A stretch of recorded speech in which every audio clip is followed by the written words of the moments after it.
नमस्कार दोस्तों, जैसा कि आप जानते हैं अभी रिसेंट में हमारा एक एनएबीएच का सीरीज चल रहा है जिसमें 3 वीडियो जो हैं वो ऑलरेडी हम डाल चुके हैं।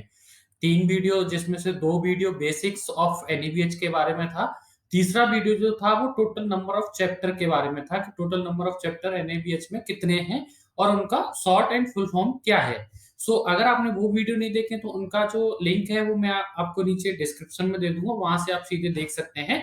या हमारे चैनल पे आप जैसे ही आप वीडियो में प्लेलिस्ट पे जाते हो तो वहां से भी आप विजिट कर सकते हैं और उनमें से किसी एक का मैं बट जो आई आई बटन में आपको जो ऊपर दिखेगा वहां पे आपको दे दूंगा लिंक। वहां से सीधे आप पहले उन वीडियो को देखें, फिर ये आप ये फोर्थ नंबर के वीडियो पे हैं। तो ये आज का हमारा फोर्थ वीडियो होने वाला है। फोर्थ वीडियो दोस्तों, अब हम बेसिक समझ लिया हमने, चैप्टर समझ लिया हमने। अब चैप्टर वाइज हमें डिस्क्राइब करना है, जैसे मैंने ऑलरेडी प्रीवियस वीडियो में आपसे प्रॉमिस किया था कि हम हर एक चैप्टर का डिटेल्ड वीडियो लेके आएंगे। ये डिटेल्ड वीडियो का पहला है और जो ए सी के बारे में है। मैं राघवेंद्र सिंह सोलंकी स्वागत करता हूं आपका आप ही के चैनल एनी मेडिकल ट्रेनिंग्स पर। यहाँ पर रेगुलर बेसिस पर हम आपके लिए लेके आते हैं वर्ल्ड की टॉप मेडिकल यूनिवर्सिटी के सर्टिफिकेट कोर्सेज की इंफॉर्मेशन, साथ साथ में मेडिकल और हेल्थ सेक्टर से जुड़े हुए वो तमाम जानकारियां जो आपके जीवन काल में एज ए हेल्थ प्रोफेशनल के रूप में आपको काम आती हैं।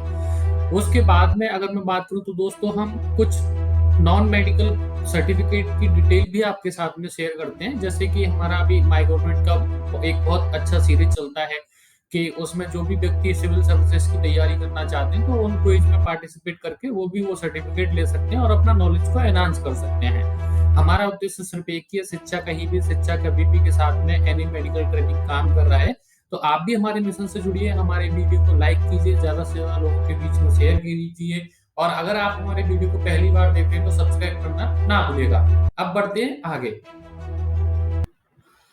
सीधे आगे बढ़ते हैं। तो आज की मैं वीडियो की रूपरेखा बता देता हूँ आपको, स्ट्रक्चर बता देता हूँ कि किस तरीके से हम इस वीडियो में वन बाय वन करके आगे बढ़ने वाले हैं। सबसे पहले हम डिस्क्राइब करेंगे एनएबीएच चैप्टर एसीसी को, कि एसीसी होता क्या है। उसके बाद में फिर आज हम इस वीडियो में इसके सब स्टैंडर्ड को भी लेंगे बीच में, कि इसमें टोटल स्टैंडर्ड कितने हैं, टोटल क्लॉक कितने हैं। फिर उसके बाद में जो नेक्स्ट वीडियो, अपकमिंग वीडियो आएंगे हमारे, उसमें हम हर एक स्टैंडर्ड को डिटेल में लेंगे कि हर एक स्टैंडर्ड का ऑब्जेक्ट क्या है, कमिटमेंट क्या है, कोर क्या है, अचीवमेंट क्या है और एक्सीलेंसी क्या है। तो आज की वीडियो में आप समझने वाले हैं कि ए सी क्या होता है उसको।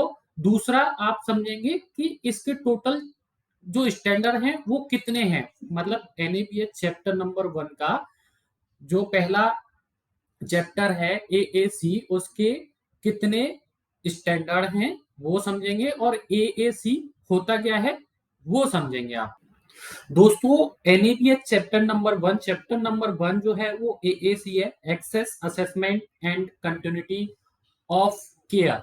समझ में आ गया? ए सी क्या है? Access assessment and continuity of care. इसके बारे में ही हम आगे इंट्रोडक्शन समझेंगे, इंट्रोडक्शन के बाद में इसके सब स्टैंडर्ड को समझने की इस वीडियो में कोशिश करेंगे। ज्यादा टाइम नहीं वेस्ट करते हुए हम सीधे आ चुके हैं स्क्रीन पे, जहां पे देखेंगे chapter number 1 access assessment and continuity of care A C. इस चैप्टर का इंटेंट क्या है वो हम समझ लेते हैं फर्स्ट ऑफ ऑल।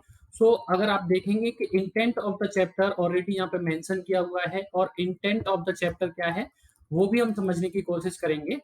सो अगर मैं थोड़ा सा और इसको जूम इन करने की कोशिश करूं तो patient are informed of the service provided by the organisation, के ऑर्गेनाइजेशन के थ्रू पेशेंट को इन्फॉर्मेशन किया जाना चाहिए कि किन किन सर्विसेज के लिए आप इस ऑर्गेनाइजेशन में आ सकते हैं। Only those patient who can be cared for by the organisation are admitted. जो भी सर्विस की लिस्ट उस ऑर्गेनाइजेशन ने दी है उस चीज के लिए पेशेंट उसमें एडमिट हो सकते हैं। Emergency patient receive life stability treatment, कोई भी पेशेंट आके इमरजेंसी लाइफ स्टेबिलिटी ट्रीटमेंट ले सकता है।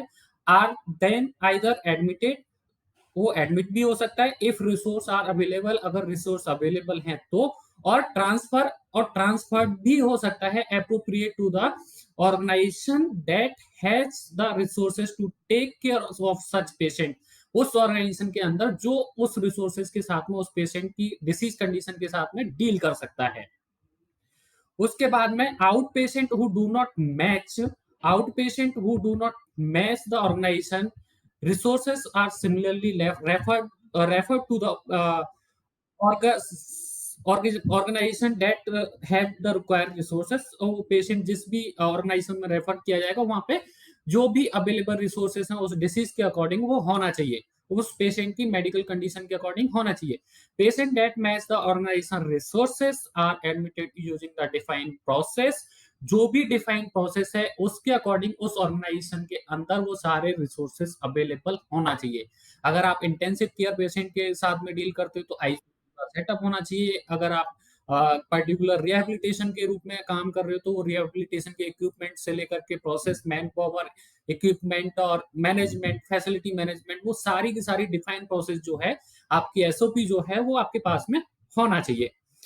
The organisation provided laboratory and imaging services. Of course organisation जो है वो लेबोरेटरी और इमेजिंग सर्विसेज इमरजेंसी में उनके पास में होना चाहिए, बट स्कोप ऑफ सर्विसेज का पार्ट होना चाहिए। The laboratory and imaging services are provided by the competent staff in the safe environment for both patient and staff. So जो भी वहां पे लेबोरेटरी और इमेजिंग सर्विसेज प्रोवाइड करेंगे वो एक कॉम्पिटेंट स्टाफ होना चाहिए, सर्टिफाइड होना चाहिए, well knowledgeable, well scalable staff होना चाहिए। उसके बाद में हमें दोनों के लिए ही सेफ एनवायरनमेंट, ऑर्गेनाइजेशन को क्या करना है, सेफ एनवायरनमेंट प्रोवाइड करवाना है। किस किस के लिए? एनवायरनमेंट के लिए भी, सॉरी पेशेंट के लिए भी और स्टाफ के लिए भी। Patient care is continuous and multidisciplinary. Patient जो है वो कंटिन्यूअसली भी ट्रीटमेंट ले सकता है और एपिसोडली भी ले सकता है। Transfer and discharge protocol are well defined. जो भी ऑर्गेनाइजेशन है उसका डिस्चार्ज और ट्रांसफर प्रोटोकॉल जो है वो प्रॉपर तरीके से डिफाइन होना चाहिए कि भाई ये अगर ये कैटेगरी का पेशेंट तो इस चीज में, अगर कोई पेशेंट लामा जाना चाहता है तो लामा का क्या डिस्चार्ज प्रोसेस होगा, इमरजेंसी डिस्चार्ज हो रहा है तो वो क्यों हो रहा है, क्योंकि रिसोर्सेस अवेलेबल नहीं, तो उनका एक प्रोटोकॉल, एक एसओपी होता है। अगर कोई पेशेंट ठीक हो, रिकवर होकर जाता है तो उसका एक सेपरेट प्रोटोकॉल होता है। अगर कोई एपिसोडली पर्टिकुलर डे केयर के लिए आया है तो उसका डिस्चार्ज प्रोसेस अलग होता है। तो हर एक का एक डिफाइंड डिस्चार्ज प्रोसेस होना चाहिए, मतलब आपके प्रोटोकॉल और एसओपी के अंदर, with adequate information provided to the patient. जो कि एक अच्छी एक इंफॉर्मेशन जो कि एडिक्वेट होनी चाहिए, प्रॉपर होना चाहिए, प्रॉपर मेंशन होना चाहिए कि भाई पेशेंट को डिस्चार्ज क्यों किया जा रहा है, आउटकम क्या है, इनकम क्या है उसका। सो वो सारी चीजें उसमें डिसाइड क्या होनी चाहिए, डिसाइड होनी चाहिए। अगर दोस्तों हम यहाँ पे समरी का बात करें, जस्ट अ मिनट, तो अगर हम समरी ऑफ स्टैंडर्ड की बात करें एसीसी की, तो इसमें लगभग कितना है, 14 जो है दोस्तों वो क्या है, इसके स्टैंडर्ड है। तो एएसी फर्स्ट वन जो है वो the organisation define and display the health care services that is provided. पहला जो है एएसी का स्टैंडर्ड वो ये है कि ऑर्गेनाइजेशन को डिस्प्ले करना होगा जो भी वो सर्विस प्रोवाइड कर रहे हैं उसका। और वो डिस्प्ले आईपीडी में भी हो सकता है, ओपीडी में भी हो सकता है, हॉस्पिटल के एडमिशन चेंबर पे भी हो सकता है, और जहां पे भी वो हॉस्पिटल का एडवर्टाइजमेंट बोर्ड होता है तो वहां पे भी वो सर्विसेज की लिस्ट होनी चाहिए कि भाई ये हमारा ऑर्गेनाइजेशन है और इस तरीके की सर्विस आपको प्रोवाइड करता है। एएसी सेकंड जो स्टैंडर्ड है वो है the organisation has a well defined registration and admission process. हर एक ऑर्गेनाइजेशन के पास में एक अच्छे तरीके से डिफाइंड प्रोसेस होनी चाहिए कि अगर कोई पेशेंट आता है तो उसको हमें एडमिट कैसे करना है, उसको रजिस्टर्ड कैसे करना है, और उसका एडमिशन प्रोसेस क्या होगा। एएसी का थर्ड स्टैंडर्ड जो है, there is an appropriate mechanism for transfer in and out और रेफरल ऑफ द पेशेंट। कोई भी ऑर्गेनाइजेशन है दोस्तों तो उसका जो एएसी का तीसरा जो स्टैंडर्ड है वो ये है कि एप्रोप्रिएट मैकेनिज्म होनी चाहिए, एक स्टैंडर्ड एसओपी होनी चाहिए जिसके अंदर प्रॉपर तरीके से डिफाइन होना चाहिए कि अगर हमें पेशेंट को इमरजेंसी भी से भी ट्रांसफर करना है तो किस डिपार्टमेंट में करना है पेशेंट की नीड के अकॉर्डिंग। अगर पेशेंट को हमारे पास में वो रिसोर्सेस नहीं है तो हमें पेशेंट को कहाँ पे बाहर भेजना है, आईपीडी ओपीडी के बाद में कैसे उसको डिस्चार्ज करेंगे, और अगर कोई रिसोर्सेस नहीं है तो किसी दूसरे एक जो कि रिसोर्सेबल इंस्टीट्यूशन है उसमें हम किस तरीके से रेफर करेंगे उस पेशेंट को, तो उसका प्रॉपर तरीके से एसओपी होना जरूरी है। Patient care for by the organisation undergo an established initial assessment. कोई भी पेशेंट किसी भी ऑर्गेनाइजेशन में हेल्थ केयर सेटअप में आता है तो उसका सबसे पहले जो है वो एक इनिशियल असेसमेंट के दौर से गुजरेगा। उसका प्राइमरी असेसमेंट हो गई होगा। पेशेंट अगर आईपीडी में आ रहा है तो, अगर ओपीडी में भी आ रहा है तब भी डॉक्टर उसका प्राइमरी असेसमेंट करेंगे ही, right. Patient care by the organisation undergo the regular reassessment, ये एएसी का फिफ्थ क्लॉथ है, फिफ्थ स्टैंडर्ड है, जिसमें अगर पेशेंट किसी भी ऑर्गेनाइजेशन में एडमिट है तो वो उसको रीअसेसमेंट करते रहते हैं। एक दिन का ट्रीटमेंट हुआ, फिर क्या इंप्रूवमेंट हुआ, 2 दिन का ट्रीटमेंट हुआ, फिर क्या इंप्रूवमेंट हुआ।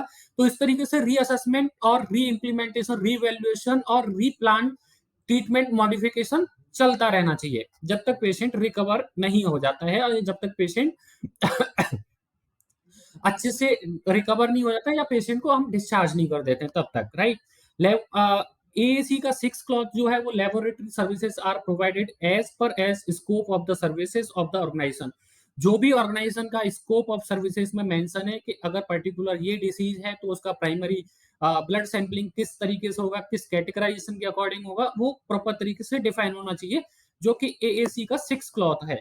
एएसी का सेवन क्लॉज है जो वो है लेबोरेटरी क्वालिटी एश्योरेंस प्रोग्राम, कि भाई जो हम टेस्ट करेंगे किसी भी पेशेंट का लेबोरेटरी के अंदर, वो एक पर्टिकुलर स्टैंडर्ड रखती है कि नहीं रखती है, उसके पास लाइसेंस है कि नहीं है, वो प्रॉपर क्वालिटी मैनेज करते हैं कि नहीं करते हैं, वो बायोमेडिकल प्रोटोकॉल मैनेज करते हैं कि नहीं करते हैं।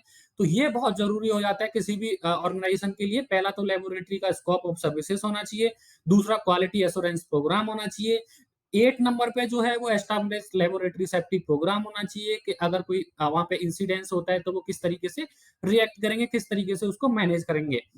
एएसी का 9 है वो imaging services are provided as per the scope of the services of the organisation. जो भी ऑर्गेनाइजेशन का स्कोप है कि वो एमआरआई करते हैं तो एमआरआई करेंगे, अगर वो कोई दूसरी इमेजिनेशन करते हैं, सोनोग्राफी है, अल्ट्रासाउंड है, तो अगर इस तरीके कोई भी इमेजिंग सर्विसेज प्रोवाइड करवाते हैं तो वो स्कोप में होना चाहिए, वेल डिफाइन होना चाहिए और अंडर द लॉस के अंडर में होना चाहिए। 10th जो है there is the establishment quality assurance programme for imaging services. जो भी इमेजिंग सर्विसेज हो रही है उनके लिए कोई क्वालिटी एश्योरेंस प्रोग्राम रन होना चाहिए कि भाई आप ये चीजें फॉलो करना है, आपको प्रॉपर हाइजीन मेंटेन करना है, प्रॉपर पर्सनल प्रोटेक्टिव इक्विपमेंट का यूज करना है, रेडियो एक्टिव रेस से बचने के लिए जो भी प्रोटोकॉल है उनको आपको एडियर करना है, उसको आपको फॉलो करना है। 9 नंबर का जो दोस्तों, सॉरी 12 नंबर का जो है वो patient care is continuity and multi disciplinary functions. तो पेशेंट जो है वो कंटिन्यूटी में भी सर्विस ले सकता है और मल्टी डिसिप्लिनरी वे में भी सर्विसेज आपके ले सकता है। The organisation has to establish discharge process. Organisation के पास में एक डिस्चार्ज प्रोसेस कंप्लीटली होना चाहिए कि अगर कोई पेशेंट हमारे यहाँ से डिस्चार्ज होता है, चाहे वो किसी भी वे में हो, चाहे वो हमारे पास में रिसोर्सेज की, उस ऑर्गेनाइजेशन के पास में रिसोर्सेज अवेलेबल नहीं हो, या उस ऑर्गेनाइजेशन के पास में वो पेशेंट रिकवर हो चुका हो, या कोई किसी सेकेंडरी ओपिनियन के लिए पेशेंट को जाना हो, तो वो डिस्चार्ज प्रोसेस हमारे पास में होना चाहिए। चाहे वो लामा हो, चाहे वो इमरजेंसी डिस्चार्ज प्लान हो, कुछ भी हो, मतलब अगर पेशेंट डिस्चार्ज हो रहा है, so you should have the discharge summary of the patient in that condition, or you have the right discharge process in your institution or in your organization. Okay, whenever any patient want to discharge, then you should have the process okay, how to discharge the patient and what kind of a document be provided from our end to the patient, right? So and AAC का 14 जो cloth है वो है the organisation define the content of the discharge summary.